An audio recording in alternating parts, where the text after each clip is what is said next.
My name is Reverend Christopher David KANYENDA, lead pastor, MSONKHAMANJA CCAP, Area 1, Lilongwe, Super Force.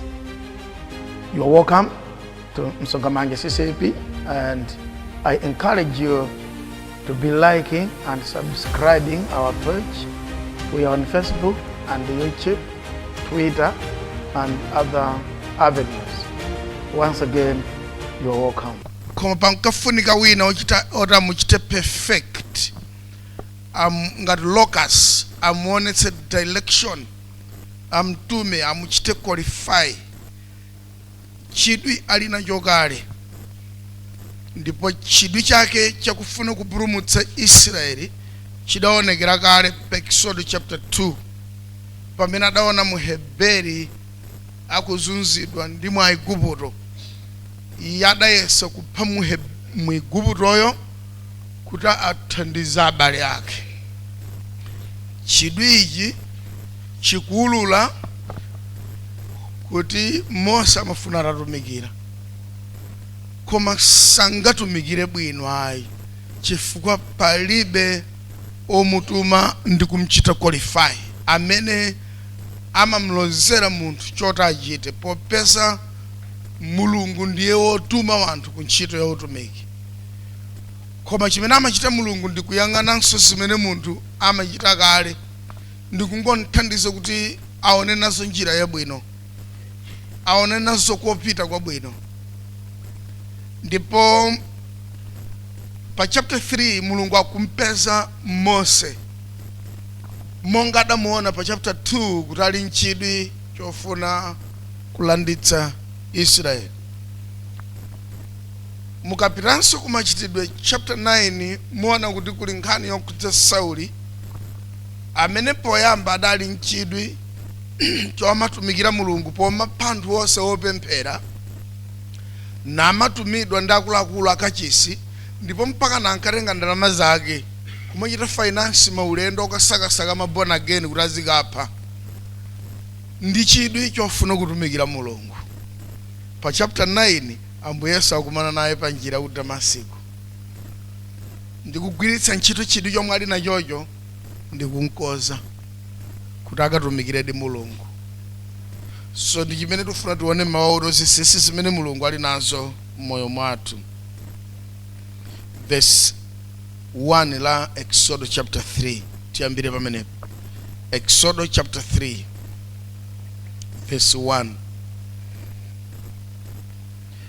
Koma Mose anali kuweta gulu la Yetero, mpongozi wake wansembe wa ku Midian, natsogolera gululo mtsogolo mwa chipululu, nafika ku phiri la Mulungu ku Horebi. Ndipo mthenga wa Mulungu anamuonekera mchilangali cha moto chotuluka mkati mwa chitsamba. Ndipo anapenya, ndipo taonani chitsamba chili nkuyaka moto koma chosanyeka chitsambacho.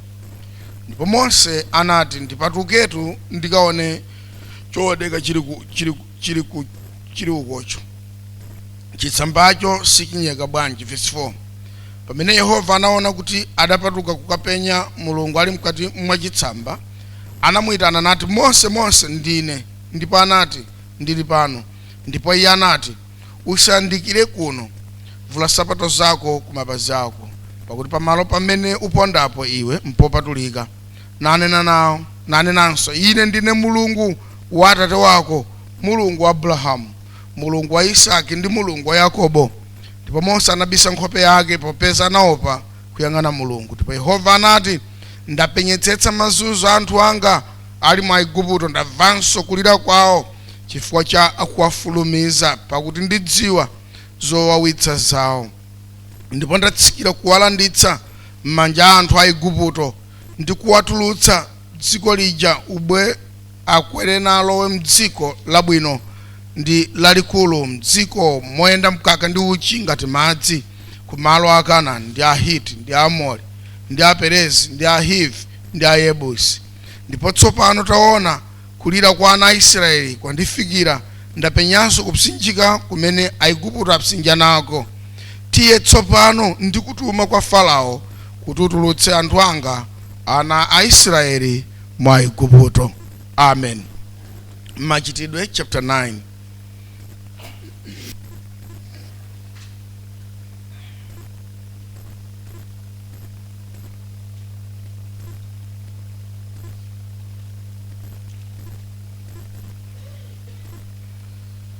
Machitidwe chapter 9 tsamba 134 chipangano chatsopano ndipo ndiyamba kuwerenga pa verse 1. Mawu otsogolera kusandulika mtima kwa Paulo pa njira ya ku Damasiko. Machitidwe chapter 9.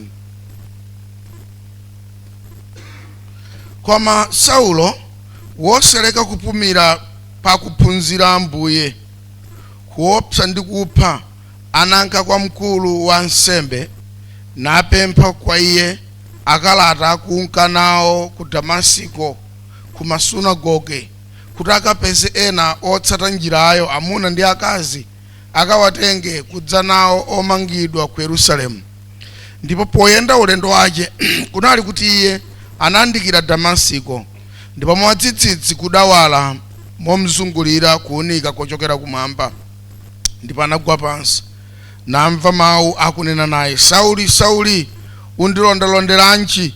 Koma anati, ndinu yani Mbuye? Muona mawu afanana koma ndinu yani Mbuye? Muona Mose anafunsa mawu mwewe, ndinu ndani? Reveal yourself to me. Reveal yourself. Who are you? Ndipo anati, ndine Yesu amene mnondalonda. Koma tu ukanulowe mmudzi ndipo kudzanenedwa kwa iwe chimene uyenera kuchita. Maona ma instructions mu chapter 3 cha Exodus muli ma instructions, muli malangizo. Upite kwa Farao ndakutuma zakuti apanso pali malangizo. Koma tu ukanulowe mmudzi ndipo kudzanenedwa kwa iwe chimene uyenera kuchita. Ndipo amunawo akumperekeza iye anayima atamvadi mawu koma osaona munthu. Ndipo Saulo anauka koma tseguka maso ake sanapenya kanthu. Ndipo anamugwira dzanja namtenga nalowa naye mu Damasiko. Ndipo anakhala masiku 3 wosaona ndipo sanadya kapena kumwa. Koma ku Damasiko kunali wophunzira wina dzina lake Hananiya. Ndipo Ambuye anati kwa iye m'masomphenya, Hananiya. Ndipo anati, ndili pano Ambuye. Ndipo Ambuye anati kwa iye, tauka pita ku khwalala lotchedwa lolunjika, ndipo mnyumba ya Yuda ufunse za munthu dzina lake Sauli wa ku Tariso, pakuti taona ali kupemphera. Ndipo anaona mwamuna dzina lake Hananiya ali kulowa namuyika manja kuti apenyenso. Ndipo Hananiya anayankha nati, Ambuye, ndamva ndi ambiri za munthu uyu kuti anachitadi choyipa oyera mtima anu mu Yerusalemu, ndikuti pano ali nawo ulamuliro wa kwa ansembe akulu wakumanga onse akuyitana pa dzina lanu. Koma Ambuye anati kwa iye, pita, pakuti iye ndiye chotengera changa chosankhika chakunyamula dzina langa pamaso pa mitundu ndi mafumu ndi ana a Israeli. Amen. Tipemphere. Mawu anu Mulungu ndicho chakudya chathu, kukhala ndi moyo ife ndi pamene inu muyankhula. Mawu anu ndiye chiyembekezo chathu, amachita shape umunthu wathu. Mawu anu ndi amene ationetsa tsogolo la tsiku limenero. Lolani kuti mawu anu adyetse mitima yathu ndi kuti mtima wathu ulimbe ndi kukhala chikhulupiriro ndi chiyembekezo mu dzina la Yesu. Amen. So machapter awiri omukhoza kuona kudalirika ndi kukhulupirika kumene Mulungu ali nako pa wanthu, ndi kulakalaka kumene ali nako Mulungu pa wanthu pogwiritsa ntchito anthuwo ku zinthu zabwino, pogwiritsanso ntchito chidwi chimene ali nacho kale kungowathandiza kuchita perfect, kuti luso lomwe muli naloli njira yake si yayi koma muyende chotere. Bwerani kuno ndikuchiteni perfect. Ndinu oyankhula kale ndikuthandizeni mene mukhoza kupindulira ndi kuyankhula.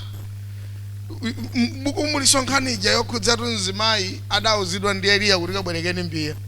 Ena tuponena nkhani meja amati mzimayi uyu Elisa ankadziwa kale kuti amadziwa ubwereka simasero, ubwereka zinthu, akabwereka nkhwangwa ndabwereka mphasa, nakabwereka ufa ophikira sima yotsiriza, ndakabwereka ujene mbali, nakabwereka sopo chapira, ubwereka amakudziwa koopsa sali masewerayi. Ndadangu kabwereke mitsuko chifukwa mazidziwa kale. Ena amanena chonche sindanenepo zimenezo koma wena ndamene adane napo zimenezi.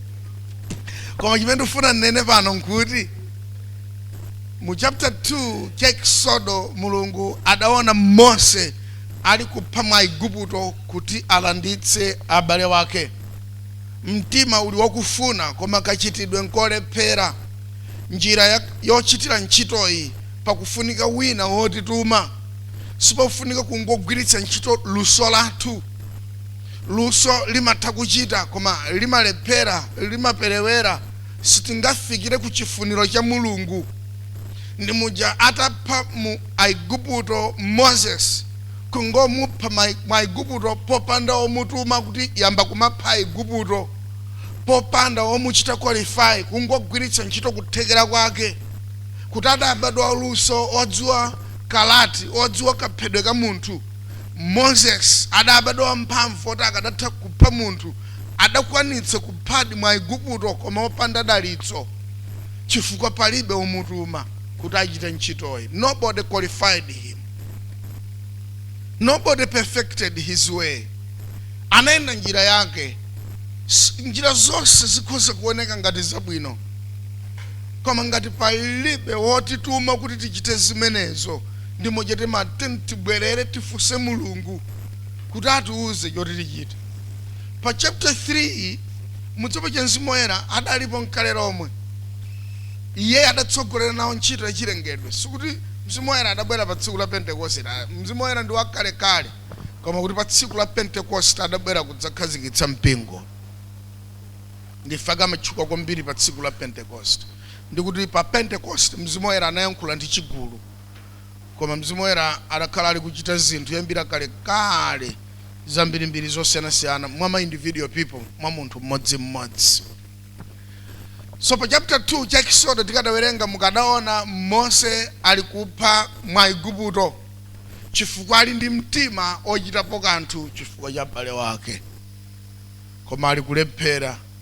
Chimene chochitika nkuti mmawa atabwera adadzapeza so Muheberi aulimbana ndi Muheberi mzake.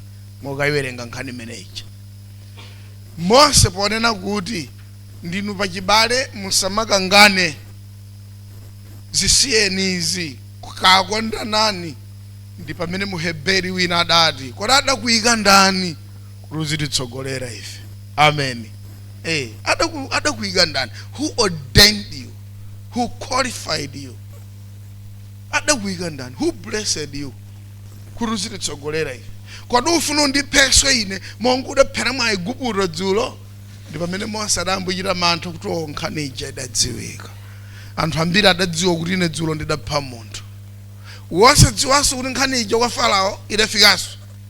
Farao adayidziwa kuti Mose adapha munthu. Pali zinthu zina zabwino zimene tikhoza zichita, koma kotsirizirako zimabweretsa chisoni chifukwa palibe wotituma.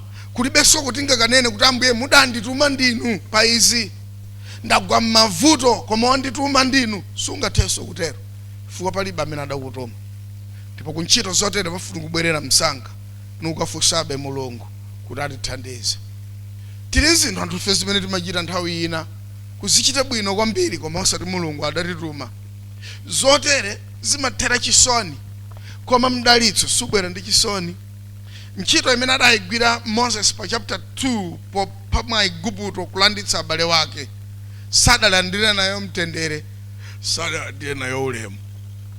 Ndipo adafunsidwa funso lakuti kodi adakusankhani ndani kuti mutizititsogolera, chifukwa analibe anointing, analibe kudzoza.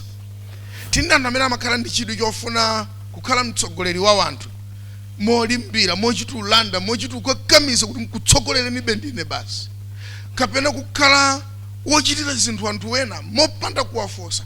Monita ndikhala ndine, pano ndiyankhula ndine, uje ndikugawirani ndine, simayi kuti anakusankhani ndani.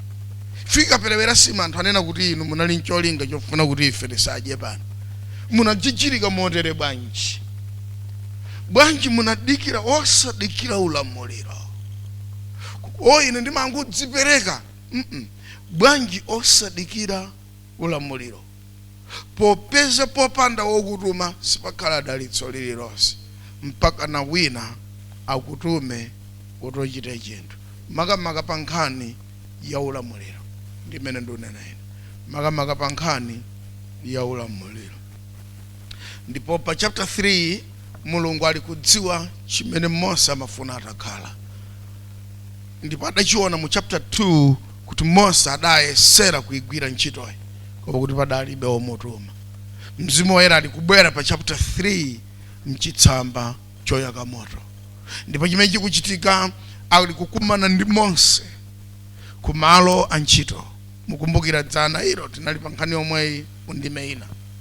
Ndipo ali kuyankhula naye Mose. Ndipo Mose ali kuti ndinu ndani? Introduce yourself. Ndipo pamene Mulungu akuti I am who I am. Ndine iye amene ndili.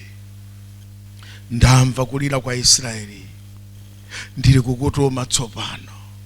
Mukuzoona nthawi imene Mulungu akumtuma Mose aukana. Koma china chimene aukanira Mose ndichonena kuti pachada pa munthu. Aurapite konkuja kumene adachoka yothawa. Mulumikiza pamenepo. Musaiwale pache Farao adapsa mtima ndafuna kumupha Mose. Ndipo Mose adachoka yothawa kuthawira ku Midian. Nukalowa ntchito yoweta nkhosa. Koma adachoka yothawa ku State House kumene ankakhala kwa makolo ake. Kumene Farao adali ngati makolo ake. Adachoka yothawa musaiwale. Adapha munthu ndipo Farao ankamsakasaka Moses. Ndiye Mulungu auza Mose akuti ayipita ni kwa Igupto. Mukamuuze Farao. Ndiye malamongo ulula Mose kuti apepani ndapha ko munthu kudzikoku. Aunena zambirimbiri ine ngwachibwibwi tumani wina ine ngwachibwibwi. Nayenso Mulungu osamuululira kuti Mose ndimakudziwani inu mdapha munthu ukanaku mulopa kuti angakakugwireni mnandu muli nawo kale. Mulungu nkubisalaso naye osamuuza kuti akakhala chilungamo anena eka. For uso chilungamo saname ndi kwanthu ambiri zedi. Chilungamo chovuta yichita kwaketu. Chifukwa Mose ndimaona ngati akadanene chilungamo kuti ine ndapha munthu zaka 40 zapitazi kwa Igupto muti ndipiteko akadanene chilungamo tere. Koma kudali tuza mbirimbiri unena ine ndine chibwibwi sinzi uyankhula chonse chawo yankhula tautelo. Sinzi uyankhula ndine chibwibwi chonse chawo telo mawu yankhula. Mulungu alokumva muno bwino. Basi Mulungu ala uyu samchulire sijada chirazanga chite manyazi. Chifukwa sindudzula dala paliti kadala talapa kadala sadalape. Ndijedwa naye ndikamamchulira kuti pachiuda pa munthu uli ndi failo kuboma ndipo uluopa kuti ungakakumane naye. Koma Mulungu adangolimbikitsa yomutumayi nanena ndidzakutuma. So Mulungu alumikizitsa moyo wa Mose ndi utumiki umene adali nawo kale pa chapter 2. Ndipo pa chapter 3 akumuchita qualify ndikumuonetsera kupezeka tsopano kwa Mulungu ku ntchito imene Mose adzagwera. Mulungu azipezeka muzochita zathu. Amen. And muchochita chilichonse chimene Mulungu wapezekamo. Olo chivute, olo chioneke ngati chochititsa manyazi, olo chikanike machitidwe ake, manyazi siyanu. Ndipo sikuvuta kumuuza Mulungu kuti mudandituma ndinu pa izi, nkhope yanu ili kuti. Nkhope yanu ili kuti. Ngifako osanyamuka toka. Kupemphera kwathu tisipemphera Ambuye nditani, Ambuye ndichite chiyani. Mumamva za Yesaya amene adali mkachisi ndipo anangotsikhalira pa mpando. Ndipo Mulungu adamuonetsera masomphenya mkachisi naona chovala cha Mulungu chitadzaza kachisi. Naona utsi kutsogolo kwa kachisi utadzadziratu. Naona akerubi ali kuuluka ndi mbaniro za moto. Nati Yesaya milomo yanga njoyipa. Munthu ine ndine woyankhula koopsa kunjaku. Tsopano nabwera akerubi ndi mbaniro za moto kudzatentha milomo ya Yesaya. Nati Mulungu ndidzatuma yani? Nane na Yesaya ndilipo ine nditumeni. Mu chapter 9 nkhani ndiyofanana osati pang'ono ayi. Sauli mavesi oyambirirawo muli kumva kuti amachitupita ku kachisi chama 8 mama akatsakula ofesi alembi kukatenga kalata. Osati kuti kapena utenga kalata kuti akayimirire ku chechi kwina kuti akapemphere nawo ayi. Koma atulukire pa boda. Atulukire pa boda apite dera linalo kalata yekumchita authorize kuti akagwire wanthu opemphera dera linalo. Ndipo ulendo adatenga makalata ulendo wa ku Damasiko. Ndipo Sauli adali olimbikeni. ankachitugwiritsa ntchito kwinaku zake ndalama zake. Musasauke galimoto mpereka ndine ntchito imene itigwira basi yoyipa mdzina lakuti autumikira Mulungu ndi zimene amachita Sauli. Ndiye mpakana adatenga akalata ulendo ku Damasiko. Ndi ntchito imene ankagwira nthawi iliyonse. Adakhala ali kuzunza anthu opemphera, adakhala ali kupha anthu opemphera, adakhala akuchita finance misonkhano ya chiwembu yomazunza mpingo mdzina lakuti ndili kutumikira Mulungu, tili kuchotsa choyipa, tili kusunga chabwino. Koma tsiku ili Bible likuti pa njira yopita ku Damasiko,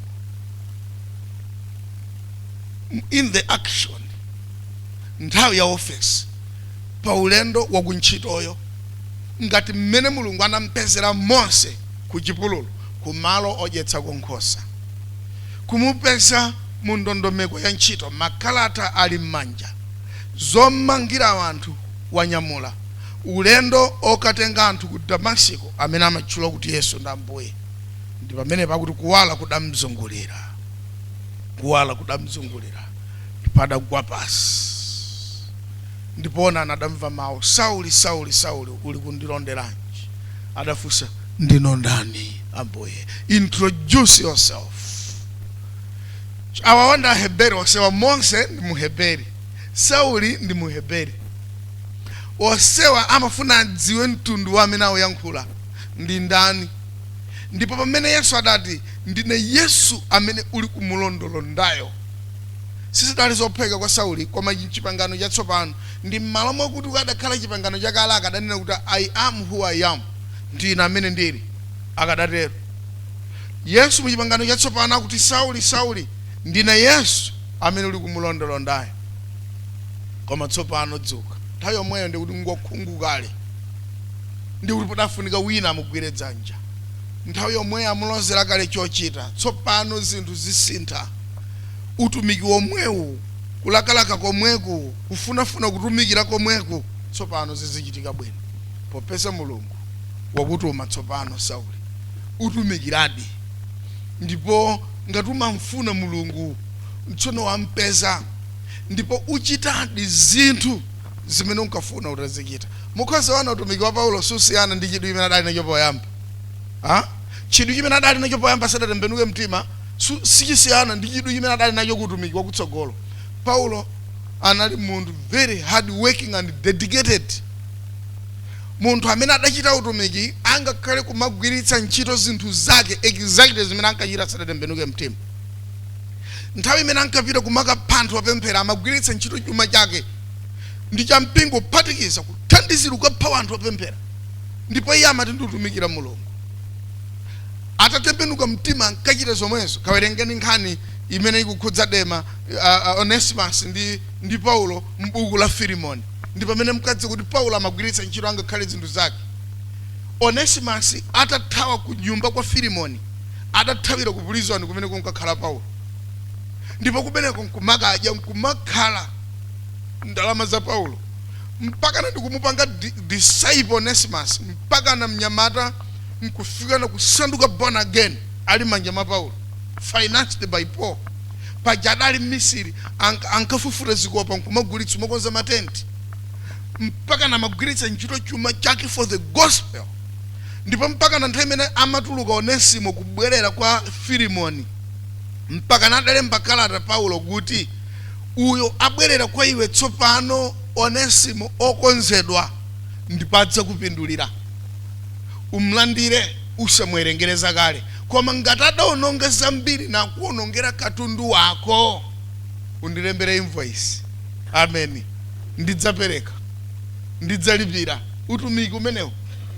Munthu wake mauja poti sinthati ife Mulungu sanena kuti basi kuchotsa chilichonse chimene tili, basi nkudzasanduka chinthu china. Ayi, zilipo zimene Mulungu amazikonza mwa munthu. Ndipo Mulungu sanyoza chimene munthu ali lero. Ayi. Ndipo zina zimene anthu osatembenuka mtima ali ndi zomwezo zimene zidzagwire ntchito pamene atembenuka mtima, kungowasinthira kopita nazo zinthuzo. Amen. ngati amagona kubala kuchezera usiku ndontho omuna adzagona kuchalichi usiku kuchezera ndobva naiti nkumapemphera sibasa but mulungu sikuti amachita kusinthiratu chidwi chimene munthu ali nacho pochita zinthu ayi musayiwale mauti mzimu woyera amachokera ku mzimu woyipa kukhulupirira pamene azungu amishoni ankabweretsa mpingo ku Nyasaland sadavutike and ku Africa sisivuta kuti anthu akhulupirire zokuti mzimu woyera nchani chifukwa ndife anthu amene timabadwa kale kumakhala m'mizimu yoyipa ndipo za mizimu timazidziwa nkuzitsata ndifake ku midziku kuli za mizimu vimbuza ndi zina zotero majiri ndipo nkhani ya mizimu ku Africa ndanu yangafuse mzake kuti mizimu nchiyani sizambirimbiri manyumbamo ku midziku ndipo za mizimu timazitsata amaya akulu au yankhula tamvetserani akuti mowa mukathire mowa pachiliza chawo mukathire mowa mukangupandu ukathira mowa monongetsa wana mudzi muno nthawi yomweyo rozimayi chimera laka ufulula mowa omayi onabwera mizimu yankhula okuti kathire mowa pachiliza chimera laka ngati kuti msonkhano wachaka wapachaka ukathira mowa pachiliza mizimu sikuti zinthu zoti sitizidziwa ayi ndipo kuti anthu aku Africa adziwe kuti mzimu woyera ndi chani nzosavuta ife mizimu amayidziwa kale koma kuti ulendo uno tsopano sazikhulupirira mizimu azikhulupirira ntchito za mzimu woyera zodabwitsa zochokera ku chilungamo amen nzomwezo koma zochokera ku chilungamo so mulungu pokumthandiza munthu ndi kumsintha sachotseratu chimene adalayi ayi amangosintha kolowera kuti munthu alowera nazo kuti zinthu mudapha mwa Igupto munkafuna kuthandiza abale wanu bwerani tikudzozeni ulendo uno tinu sikuti muzikapha Aigupto ayi ulendo uno tikudzozani kuti Farao akuloleni mukatulutse mtundu wanu kwa Aigupto azipita ku dziko la malonjezano muli nchidwi ndi chifundo ndi abale wanu chidwi chomwecho ndi chifundo chomwe muli nacho pa abale wanucho mukatulutsa Israeli pamaso pa Farao ife tikudzozeni tikupatseni chochita pitani kwa Farao mukamuuze kuti Israeli azipita muli nchidwi Saulo mwakhala mumapita makaphandwa pemphera amatuma inu komanso Sauli pachadali well versed ophunzira bwino pansi pa Gamalieli munthu amene adachita solo and chimene adaphunzirira malamulo Paulo nkuti ikakavuta milandu yopha anthu ndi zina zotera azikwanitsanso kudziyimira ndi kudziyankhulira adali ndi tchechilo amadziwa malamulo a mpingo ndikayankha watusulola izi bwanji apa munatere nchifake ndakuphani ndi adali munthu well versed komanso ankadziwa ziyankhulo zingapo musayiwale munthu ikwawo nkutalisi koma amakhala ku Yerusalemu kumene adakaphunzira skulu za mtauni amazidziwa yemwe abambo ake ndakuloma lifake ine ndine Paulo akakhala pakati pa Hebera ine ndine Sauli chifukwa ndi Sauli ngati dziko la makolo ake kwa amayi ake ndi Paulo monga dzina la kwa abambo ake kuloma ndi analiso ndi mapassport awiri kukhala kuno ndi citizen kupita kuloma citizen kuti azikumbukumba pha anthu mosavuta kuli kosaka wapeseko akagwira akatenga adutsa nawo pa boda ankatenga akalata chifukwa ankadziwa malamulo ngati munthu wadziwa malamulo samachita zinthu popanda malamulo kwatsata ndi amatenga makalata ovomerezeka otindidwa bwino adutse pa boda koma chifukwa choma kaphandwa opemphera ndiye Ambuye Yesu pa Damasiko pa njira ku Damasiko akuti oyenera kumgwiritsa ntchito si material kale si katundu kale si ndiye wanthu yawo oyenera kuatuma alipo kale ali kale mchidwi amadziwa kale zochita ali kale mapasipoti tingowakonza tingowatuma tingowalozera kodutsa tingowalozera kuti azipita tili ndi anthu manyumba amodzi umenya anyamata athanza mphamvu opseza mafumu okhalira ndewo kumamenya ndi amayi awo omwe anthu otero aja akatembenuka mtima mphamvu zomwezo ndi zijamapita nazo kutumika kumalalikira atavula malaya kuyamba madzulo ulalike mpaka na 2 am awuyenda mmakomo mwa anthu ulalikira ifuku ali ndi mphamvu ali ndi thanza ali era akarasale kudya masiku 7 osadya osamwa masana madzulo ndi munthu cha thanzi chili ndi mphamvu chikoza okhala osadya 7 days luso lomwero kutumikira na Ambuye chifukwa mulungu sataya kanthu, chifukwa zinthu zonse ndi zake. Anthu osapempherawa ndi ake, anthu opemphera ndi ake. Ndipo akafuna kugwiritsa ntchito munthu, mulungu amagwiritsa ntchito munthu monga amene alufonera. Wina akhoza kudzitama ndi maphunziro ake, kusukulu ndayimba ndekha, musandikolekole ndi zanu za tchalichizo mufune mundidyere. Mulungu akhoza kudyera bwinobwino, kugwiritsa ntchito maphunziro ako omwewo, kwangu kusintha mtima zomwezo umakachitira pa ntchito yake. Amen. Kulibenso wina azidali ndi chake choti mulungu sangachigwiritse ntchito atafuna. Ayi. Nchifukwa mulungu akumpeza Paulo pa njira ku Damasiko. Alitakugwirani pano malume. Katundu yesa amene muli naye wa utumiki sikuti liwochayi. Silitentha Sauli ngati muli ndi zingwe zomangira anthu opemphera sikuti tikuze tipatseni zingwe tikatayayi. Zingwe zimenezo muzikamangira ziwanda. Amen. Paulo ngati muli ndi mapassport omatulukira maboda ndi maboda ukasakasaka anthu opemphera sikuti so tikulandani passport sitikatentha. Ayi. Mulungu sapanga chotero. Ayi. Mapassport amenewo ndi amene mudzapitire ku Roma kukalalikira. Paulo ngati muli nziyankhulo ziwiri cholinga kuti muzipha anthu opemphera atsiyairi, mukakumane ndi atsiyairi, mukakumbukuyankhula nawo bwino, mukamvane chiyankhulo pofuna wagwira nkukawapha. Ife sitikuchotsani malilime, sitikuchotserani ziyankhulozo. Ayi. Mukagwiritsa ntchito ziyankhulo zomwezo pokayankhula ndi Kaisala ku Roma zauthenga wabwino. Amen. Ndi mmene mulungu akhoza kugwiritsikira ntchito wanu. Ndifake anthu asa amene maona aja masomanu muzaona ngati matiriyo, muzaona ngati anthu amene mulungu akhoza kuwagwiritsa ntchito. Amen. Muzaona ngati anthu amene mulungu akhoza kuwagwiritsa ntchito. Tili ndi anthu amene amapirira pamowa, kupirira nawo mowa, kungunira nawo kuyamba mmawa mpaka na madzulo, osaweruka yewo osaweruka. Anu ake mowa chilumve chisona, anu ake mowa ukaphika kaphala udzampatsira pomwepo kaphala kuti andifera pa khomo tuyu. Akangutero wazungulira ali pomwepo.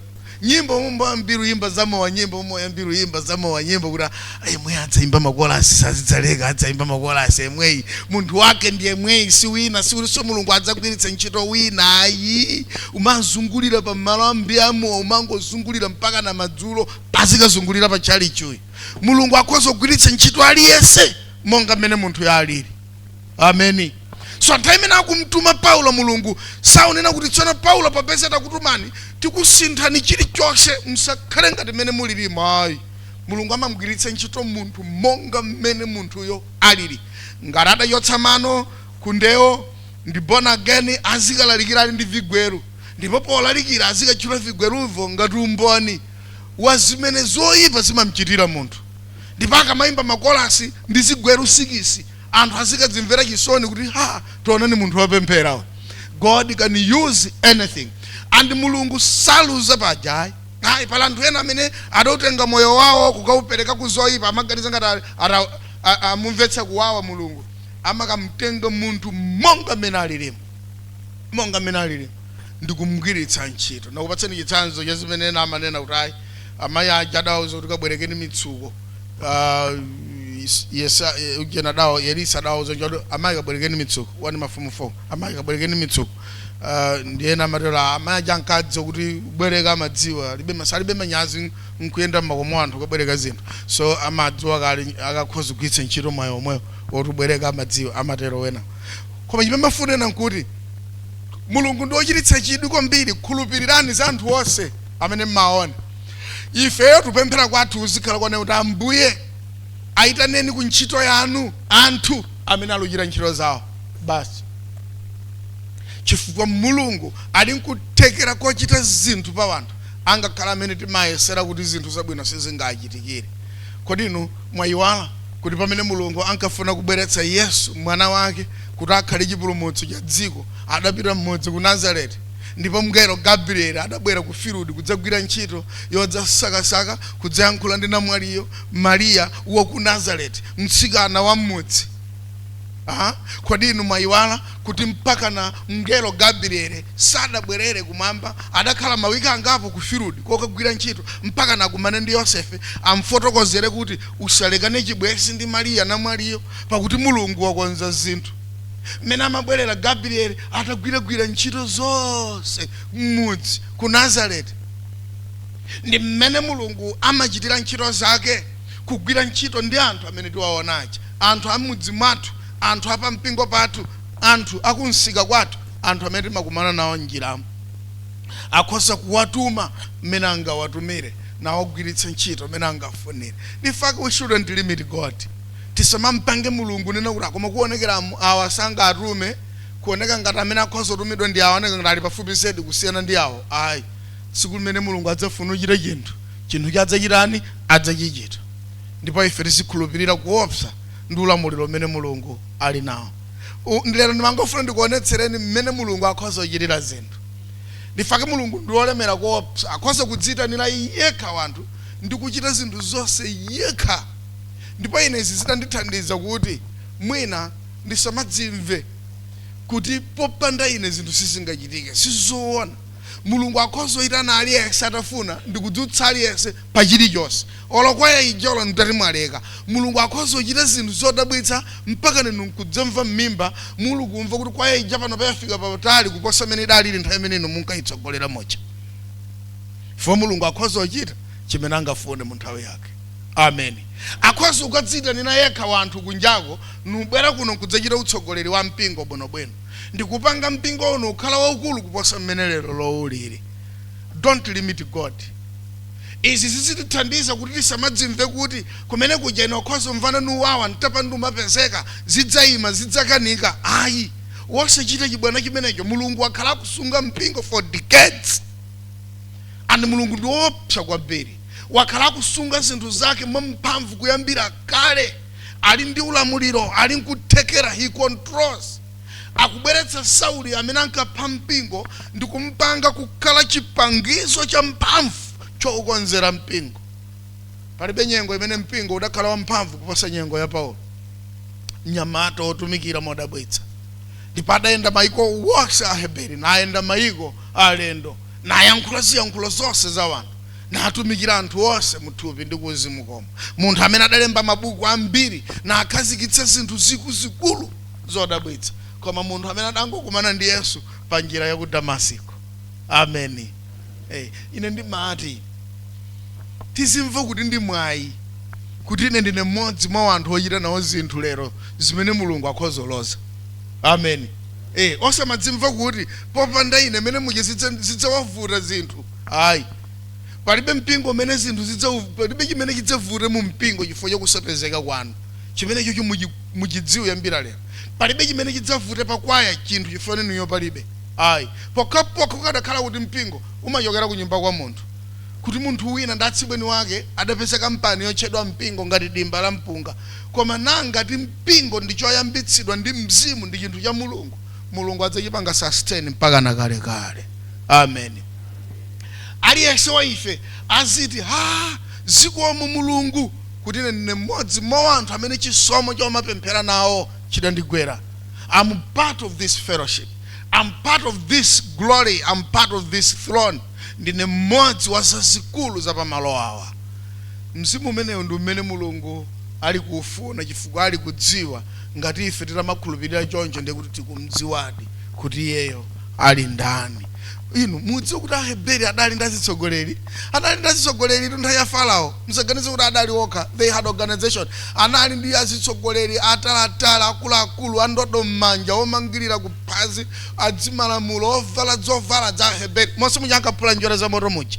Anali ndi azitsogoleri awotu. Inu muganize kuti nyamata uja pomanena kuti adakutuma ndani kuti uzitiyang'anira ife. Mesa ankadziwa kuti ali ndatsogoleri awo. Mose ulichokera kuti anakutuma ndani kuti uzitsogolera ife. Anali ndatsogoleri. Koma idakwana nthawi imene mulungu adayitana Mose tsogolera mwamphamvu anthu otere. Tili ndi anthu amene tiziyenera popemphera muje ndinkati tikamapemphera tizipemphera chisomo chochokera kummawa, chisomo chochokera kumadzulo, chisomo chochokera kumwera, chisomo chochokera kumpoto.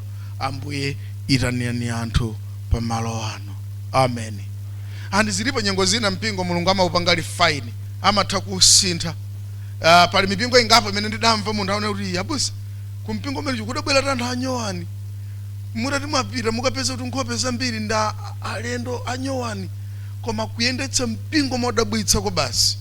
ina atanena nala nkopeza kale ndi imodzi basi inangofika season ina mulungu anangosinda mpingo uchi ali banjala kale watambira adachira matransfer adasinda kokhala adasunda mulungu adawakweza ndi mapemphero aja adakawayika kwina basi mulungu adabweretsa anthu ena pa dziko paja ziyedali tapitani mukaone kuti almost 70% of the leadership are new faces. Ina mpingo tisamachire nawo masera adeti mwini wake ndi ndani kodi? Ndi mulungu. Ameni. Ndiye ine zimene zitandithandiza kwambiri pa mawu yawo kuti ndizidziwa kuti mulungu akhoza kumana ndi Sauli pa njira ya ku Damasiko. Kwambiri ndikumpanga kuti atsogolere chalichi kuposa mmene ndikhoza kuchitira. Ndimakhulupirira kuti mulungu akhoza kumana ndi Mose mchipululu. Ndikunsinda ine osadziwa kuti mulungu kuseri kwa kumana ndi Mose. Amene akhoza utsogolera bwino kwaya, amene akhoza kukhala mkulu mpingo, amene akhoza kukhala mtumiki, amene akhoza kukhala pa benchi mwakhala ino. Ndipo atafuna mulungu akhoza kudzitanira aliyense amene akufuna. Ndikupanga mpingo uno kukhala wamphamvu kuposa mmene ulili lero. Izi zitithandiza ife odzichepetsa. Izi nzothandiza kuti tisamafika pachaponena kuti ngati ntapanda kukhala po ine chali chimene chikhoza kuavuta. Moti Sauli ndionamo ndikuti mvu wawa kuti tsono titani. Ita. Mpingo. Mpingo ndi chinthu chochititsa mantha athu kwambiri. Chifukwa chili mdzanja la mulungu. Andi mpingo sukufa. Mpingo sukutha. Poka zitakhala kuti anthu 4 or 5 adangogwirizana kuti tetambitse kalabu yathu. Koma na mpingo mene mzimu woyera apumirapo ndi mapemphero achitika pano aja. Ndikasupe amene uja. Mulungu adzakhala ali kudzutsa anthu ngati Debola. Paja mzimu woyera adadzutsa Debola pakati pa azibambo ndikuchita nkhondo nkukapambana nkhondoyo. Paja mzimu woyera adadzutsa Samson pakati pa chigulu cha anthu akalero kudzutsa kamnyamata ndikumenyana ndi Aheberi numang'amba mkango monga kadang'amba mwana wa mbuzi. Zilipo zina zikhozo tikanika lero. There will be a generation imene sidzalephera kuchita zimenezo chifukwa mpingo udzakhala olemera nthawi zonse. Amen. Tiyeni timirire. Ndifuna tipemphererebe chisomo. Tipempherere chisomo kuti mulungu abweretsebe anthu ake mu mpingo wake amene afuna. Mulungu akumane ndi Mose mchipululu. Mulungu akumane ndi Sauli pa njira ya ku Damasiko. Kunjaku kuli asauli ambiri amene ali nchidwi ndi zochita nduyankhula muno ndikuti asadaweruke kumowa. Chidwi ngati chimene chocho mulungu awayitana anthu amene aja adzaledzere ndi mzimu woyera muno. Kodi suchema mulungu amayitunena kuti yenda yani ndi mzimu woyera ofuna ulodzera alodzere ndi chani? Ndi mzimu. Suchema mulungu adachitutera mugwire mawu ulodzera atanthauza cha afuna utanthauza kuti anthu kunjaku amalodzera ndi zinthu zina salodzera ndi mzimu. Ndiye kuti mulungu chimene akuchita sikumpeputsa munthu koma kuti ulendo uno azilodzera ndi mzimu basi. So tipemphererebe chisomo. Ndipo inu nanga mutati mwalimbika kupempherera chisomo cha wanthu pamalo mudzaona zinthu zikuzikulu. Kuti inu mese ndi zimene zimachitika ngakhale m'mabanja momwemo. Alipo mabanja ena ana ose 5 kuataya makolo kutaya makolo. Ana 5 makolo kuzunzika nkusauka chilichonse nkuthera wanawo. Anawo basi nkuataya makolowo. Nkudzangotulukira mwana wina wachibale kapena wina wanzawo kapena wina wa munthu wina nkudzangosanduka thandizo la banjali. Ndikukugwirizizani inunso nkudabwa kuti mwana atigwiriziza bwanji ngati ambereka ndife. Atamtuma mulungu. Ameni. Atamtuma mulungu. Inunso nkugoma kumagwirizizika ndi anthu ongokhala nawo anzanu kudabwa bwezi la kuntchito izo akuchitira anzako koma kukugwiriziza kwake kumati mbala wanga sanga ndigwirizize chotere. Atasankha mulungu ora kugwirizizeni. Ameni. Osamachita mantha. Adzasankha mulungu otagwirizise Gereziya.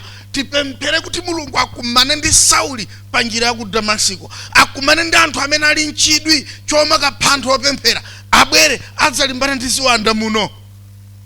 Mulungu akumane ndi anthu aja amene amachezera mabala azibwera kuno kudzachezera ndi mapemphero. Anthu oyankhula kuwera minibasi koma aliyense kumpezera ali pembasimo. koma yekhayo kwanguyamba nkhani basi ayambuye yankhula mpaka nakudetsa. Wanthu akati chewo abambo yawo anga mtundu wanji. Anthu akati chewo basi munali esali chete koma yekhayo ali la wona kuti palibe yawo yankhula ati galimoto ija ikati basi aruma yankhula ndi injiniyo. Muona mene yulira injini, muona mene chifukwa palibe yawo muyankhatu ndi basi muyankhula ndi injini. Muona basi ekizozi kati pa ali tonani misi firing galimoto itonani yekha wanthu akati chewo abambo yawo angotani mpaka nukatsika padetsa. Mulungu akumane ndi Sauli pa njira amene ambwere adza kuthandiza zinthu kuno. Tidzauza kuti kayankhulani ndini yankhula m'madzi wakale. Pamene mwakhala inupo Mulungu achite chenjezero chake. Tipempherere chisomo takula tsopano madziwa zolene lupempherera mankuwa zosadziwika kuti ukuwa kwa ukuwa yani koma matchula zinthu zikuzikulu chisomo chikulire pa malo wanu. Komanso tipemphere kuti Ambuye mupitirize kundithandiza kudzichepetsa kuti ine ndidziwe kuti ndimachitine ziwene okhoza ochita.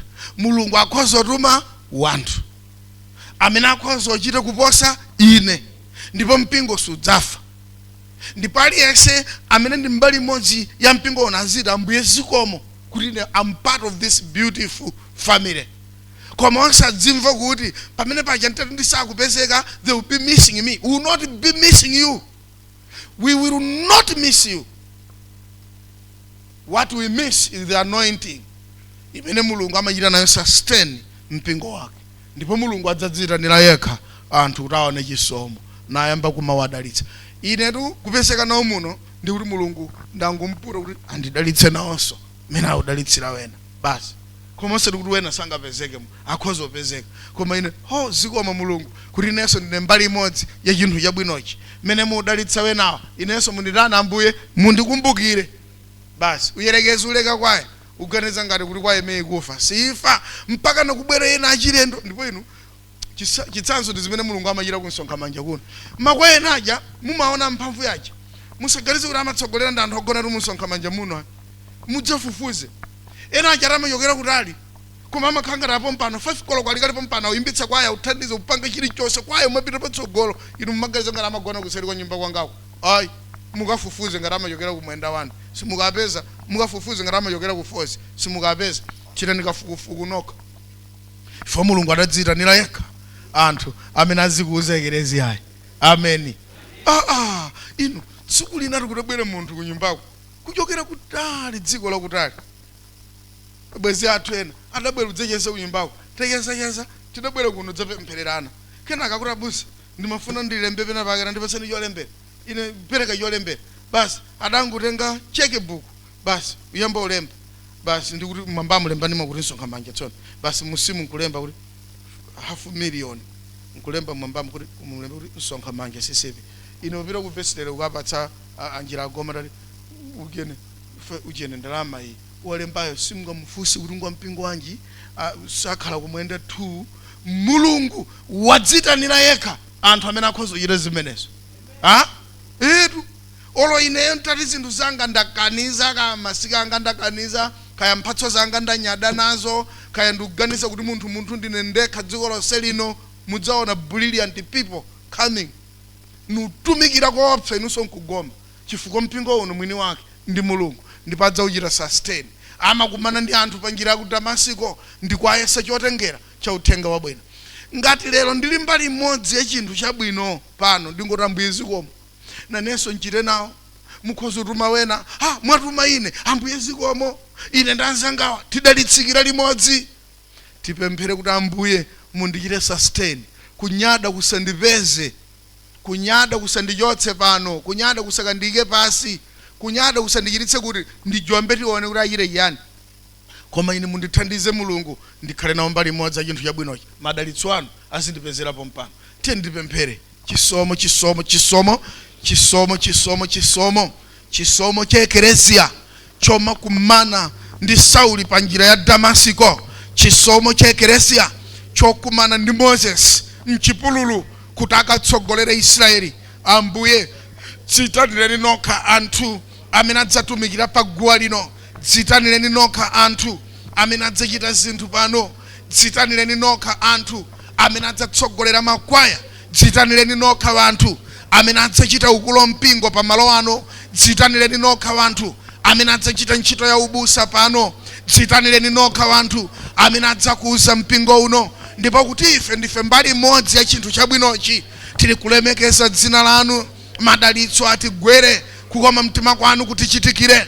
Mutiphunzitse kudzichepetsa Ambuye, kuti tidziwe kuti ndinu Mulungu amene mukhoza kuchita zinthu zonse. Ndinu Mulungu amene simungakanike kusunga mpingo. Kunyada kwathu mukuchotse. Mutipatse ife chiyembekezo ndi chigonjetso, kuti tizindikire kuti inu ndinu Mulungu amene mudzasunga malo ano, amene mudzasunga mpingo uno, amene mudzakhazikitsa nokha zinthu. Ulamuliro ndi ulemerero zikhale ku dzina lanu. Kalonga wathu ndi chiyembekezo chathu. Mfumu yazatheka bwanji, chiritsani miyoyo yathu ya mdani kuyankhula ndi anthu Mbuye amene ali nako kuthekera, amene inu mukhoza kuwasintha direction ndi kuwapatsa direction yabwino, monga mudachita ndi Sauli pa njira ya ku Damasiko, kumpatsa chochita chabwino. Utumiki weniweni, well qualified God, Mulungu amene mukhoza kumtuma munthu ndi kumpanga kuti atumikire zinthu zabwino. Chitirani mpingo wanu tsono Mbuye monga mufunira. Chiyembekezo ndi chigonjetso zochokera kwa inu zisunge malo ano, mu dzina lodabwitsa la Yesu Kristo.